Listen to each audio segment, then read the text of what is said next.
Will the 2016 presidential race be the first time we see a woman at the top of a major party ticket? The most heated speculation is, of course, right now on Hillary Clinton. She has not said whether she'll run, but both parties are already prepping for another Clinton campaign. What are the chances? Joining us now, Executive Director of the Republican PAC America Rising and former RNC Deputy Communications Director Tim Miller, and consultant and former DNC Deputy Finance Director David Mercer. Welcome to you both, gentlemen. Glad to see you. All right, so Hillary Clinton in 2016, still very guarded and cagey on whether or not she's going to do this. If she does, what does she bring to the ticket, Tim? Well, look, obviously Hillary Clinton has a lot of experience, and you have to have a lot of respect for all the time that she's spent in Washington, but she spent a lot of time in Washington, and she's really not a change agent, but somebody from the past, and that was why she struggled in the last campaign. And so on the Republican side, that's why us at America Rising launched www.stophillary2016.org this week, because we got to do the preparations now to make sure we're ready to beat her 4 years from now, because it sure looks like she's gearing up to run. Well, the minute the election's over, you know, you're already prepping for the next one. So, David, she's got critics out there. She's got a lot of supporters as well. I got to ask you about the issue of Benghazi, which happened while she was Secretary of State. Do you think for most voters 3 years from now is an eternity in politics, and that won't be part of the campaign? Well, in answer to your second question, it is an eternity 3 years from now. And with regard to Benghazi, I think that Hillary's record, which Tim spoke to over the years as Senator, as First Lady, as Secretary of State, will be the context for which she launches a campaign if she decides to do so. And Benghazi, among other things, from bin Laden to all of the Arab Spring work and preventing, also getting out of wars, whether it be Iraq, Afghanistan, and downsizing there. So I think you have to look at the total record that Hillary Clinton brings to a potential nomination as opposed to one isolated incident, which a lot of Republicans tried to do during the Clinton administration for 8 years, but they saw that that didn't work, and I don't think that it'll work this time either. It was not scandal-free, those 8 years. It never is for any administration. But let me ask you, do you think other Democrats get sort of ticked off, like,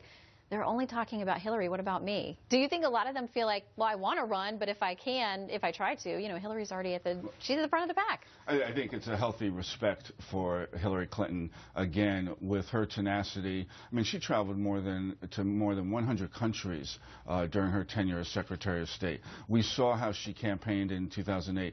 She is relentless in fighting for women, fighting for early childhood, and a whole host of other issues. And I think she'll be relentless if she decides to pursue, I think she'll pursue those policies whether she runs or doesn't run, but you can count on her doing that if she were to run for the nomination. As to other Democrats, there certainly is a playbook for beating Hillary Clinton in a primary. Barack Obama set it for them last time. So I think that there are a lot of Democrats who might have respect for her, but are looking at an opening that they see to her left in the primary next time. And as to the Clinton scandals, you know, you mentioned the one-off Benghazi scandal, but we're starting to see a number of State Department scandals, whether it's the ambassador in Belgium, there was a murder in Honduras, where the political people who worked for Hillary tried to insulate her from scandals in the State Department, and that's going to continue to be a problem for her over the coming years. All right, we have just a little bit of time left, but I want to quickly ask you guys this issue about immigration, whether reform gets passed this time, the Senate version, the House version, what happens?